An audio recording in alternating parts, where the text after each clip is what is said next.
बता दें, मैनिफेस्टो में कई अहम बिंदुओं को रखा है। तो अमित शाह छत्तीसगढ़ में पहुंचे, जहां उन्होंने छत्तीसगढ़ बीजेपी का मैनिफेस्टो जारी किया, घोषणा पत्र जारी किया, जिसमें कई अहम बिंदु रहे।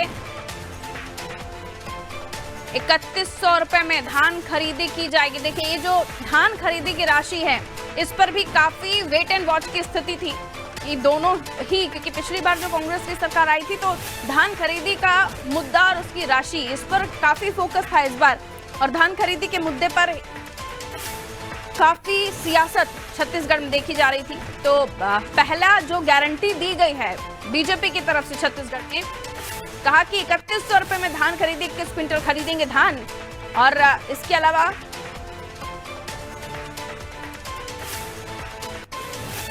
5 साल तक शाह ने कहा कि कांग्रेस ने सरकारी भर्ती रोकी है, करप्शन के बाद भर्ती शुरू की है। करप्शन करने के बाद उन्होंने कहा, हम 1 लाख खाली पदों को 2 साल के अंदर भरेंगे, उनमें भर्ती करेंगे। 18 लाख प्रधानमंत्री आवास के घर बनाएंगे। हर घर जल पहुंचाने की बात अमित शाह ने कही।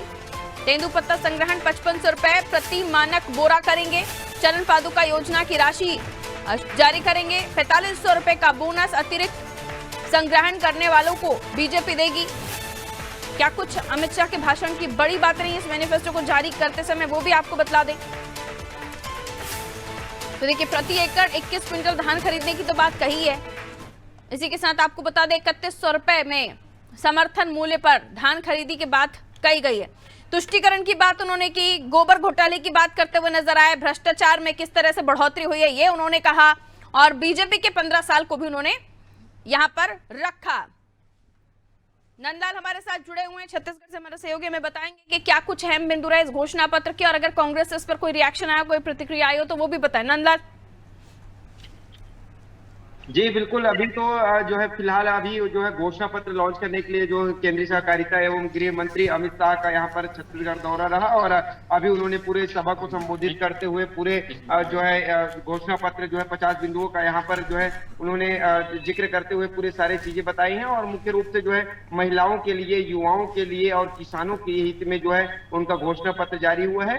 कांग्रेस के तर्ज पर जो कांग्रेस बिना घोषणा पत्र के जो है यहाँ पर घोषणाएं करते नजर आते थे, तो उन्होंने जो कांग्रेस ने पूर्व में ही घोषणा कर दिया था कि 20 क्विंटल प्रति एकड़ धान खरीदी किया जाएगा, उस पर जो उन्होंने 21 क्विंटल प्रति एकड़ धान खरीदी का उन्होंने कहा। और 3000 समर्थन मूल्य की बात करते थे, इन्होंने 3100 रुपए प्रति जो समर्थन मूल्य की बात की है। और वैसे ही उज्ज्वला योजना के तहत जो गैस के सिलेंडर पर, उस पर उन्होंने 500 रुपए का बात किया है। और जो है युवाओं को रोजगार देने के लिए बात कहे हैं। तो लगभग सभी पर जो उन्होंने चर्चा करते हुए जो है मुख्य रूप से जो घोषणा जो है वर्तमान में सत्ता में कांग्रेस सरकार है, उनके जो घोषणा करते थे उनसे कहीं ना कहीं उनको मात देते हुए उनको आगे जो है इनका 1-1% से जी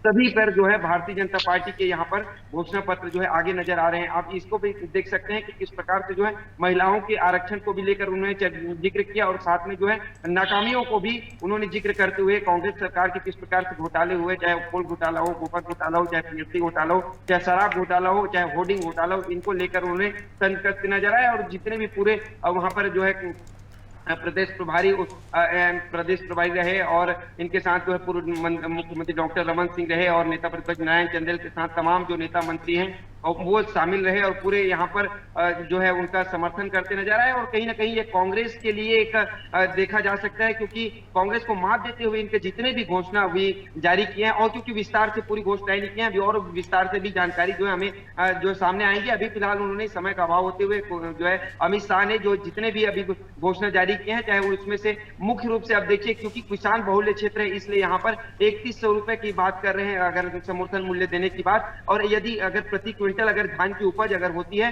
तो उसमें 21 क्विंटल धान खरीदी करेंगे, तो ये एक बड़ा जो है बदलाव देखने को छत्तीसगढ़ की राजनीति में मिल सकता है। क्योंकि जितने भी 75% जो किसान यहाँ पर है, उनका जो है वोटिंग इस तरफ रुख करते नजर आ सकते हैं। और साथ में जो है आदिवासियों को साधते हुए उनके लिए जो है तेंदुपत्ता संग्रहण के लिए उनका भी जो है ये यहाँ पर बड़ी घोषणा करते नजर आए बिल्कुल, हैं। वादों के इर्द गिर्द छत्तीसगढ़ की सियासत घूमती हुई नजर आ रही है। ये भी कहा जा रहा है कि घोषणा पत्र से पहले ही कांग्रेस ने वादों की झड़ी लगा दी है और अब जब बीजेपी का घोषणा पत्र सामने आ चुका है तो कांग्रेस का भी उम्मीद की जा सकती है कि घोषणा पत्र आ जाएगा। ये कहा जा रहा था कि धान खरीदी की राशि क्या होगी, इस पर सबकी नजर टिकी हुई है। क्या इस राशि के बाद कांग्रेस अपनी राशि को और बढ़ाकर जारी करेगी, क्या लगता है? बिल्कुल, देखिए अभी जो सत्ता में है, अभी जो पिछले वर्ष जो है कर्जा माफी की बात, अभी कर्जा माफी का जिक्र चल रहा था, तो कर्जा माफी एक जो है बड़ा मुद्दा है। अगर देखा जाए तो पिछली बार जब कांग्रेस सरकार आई, भूपेश बघेल की सरकार जब बनी, तो उन्होंने एक अहम मुद्दा जो रखा था वो किसानों का कर्जा माफी का रखा था। कर्जा माफी का उन्होंने मापदंड तय किए हैं और ये भी देख सकते हैं कि किस प्रकार से वहां पे कर्जा माफी का मुख्य रूप से जो है जिक्र करते हुए प्रदेश की जो किसानों का जो है वो उन्होंने मन लुभाया और वहां पर जो है अपनी सरकार बनाई। तो कर्जा माफी इनके लिए एक प्लस पॉइंट बन सकता है। और उन्होंने जिक्र करते हुए जो कृषि मंत्री थे वो कह रहे थे कि 3600 रुपए प्रति क्विंटल धान खरीदी करने का भी बात का जो है जिक्र सुनने को मिल रहा था। तो 3100 से 3600 प्रति जो है उनका जो है समर्थन मूल्य 3600 रुपए मिल सकता है। तो ये एक प्लस पॉइंट रह सकता है। और अभी उन्होंने घोषणा पत्र लॉन्च नहीं किया, हो सकता है कांग्रेस में एक बड़े बड़े और घोषणाएं हो जाए, क्योंकि जब ऐसी ही जब सूची जारी करने की बात हुई तो सेम कंडीशन ऐसे ही देखने को स्थिति मिला था, क्योंकि 21 प्रत्याशियों की सूची, 64 प्रत्याशियों की सूची, फिर 4 नामों का तय जो भारतीय जनता पार्टी ने कर दिया। लेकिन उसको देखते हुए किस प्रकार से कहा किसको उतारा जाए, इस प्रकार से कांग्रेस पार्टी सूची जारी की और पूरे उसको देखते जो है इस प्रकार जो घोषणा पत्र अभी कांग्रेस पार्टी का आने वाला है, तो उसमें भी एक बड़ा जो है फैसला और घोषणा जो है प्रदेश की जनता के लिए किया जा सकता है। बहुत बहुत शुक्रिया नंदलाल जानकारी के लिए। तो देखिए, जब 2018 में बीजेपी का घोषणा पत्र जारी हुआ था उसमें 32 पॉइंट थे और कांग्रेस के ऊपर शराबबंदी का आरोप लगाया जा रहा है कि उन्होंने वादा किया था अपने घोषणा पत्र में, वो अब तक पूरा नहीं हुआ। और यहाँ पे जब गृह मंत्री अपना संबोधन दे रहे थे तो कई तरीके से उन्होंने छत्तीसगढ़ की भूपेश सरकार को घेरने की कोशिश की। उसमें गोबर घोटाला का भी जिक्र उन्होंने किया, उन्होंने शराब घोटाला का, शराबबंदी का जिक्र उन्होंने किया। कई अहम मुद्दों पर उन्होंने अपनी बात रखी और उसके साथ जो घोषणा पत्र जारी किया है उसमें धान की रकम, जिसको लेकर सबसे ज्यादा चर्चा थी कि आखिर क्या हो सकता है, तो उसको लेकर भी स्थितियां साफ हो गई हैं। अब ये कहा जा रहा है कि कांग्रेस, जिसने घोषणा पत्र से पहले ही काफी सारी चीजों का ऐलान कर दिया है, वो अब घोषणा पत्र में इस राशि से बढ़ाकर राशि ला सकती है। इसी के साथ बुलेटिन में इतना ही। दीजिए इजाजत, नमस्कार।